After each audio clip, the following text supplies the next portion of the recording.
The Chicken and the Star.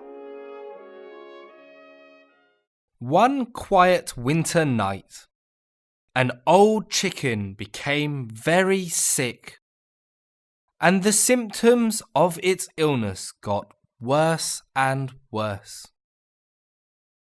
The chicken knew that it would not survive this cold, and said to the star, "Oh, I'm sure that soon I will not be able to live much longer. Who will welcome the sunrise in the mornings?" When the star heard the chicken, it said, "Humans have killed more chickens than there are stars in the sky, and the sun is still able to give light. Therefore, your death has nothing to do with the warmth provided by the sunlight." Foolish people always tend to overvalue themselves.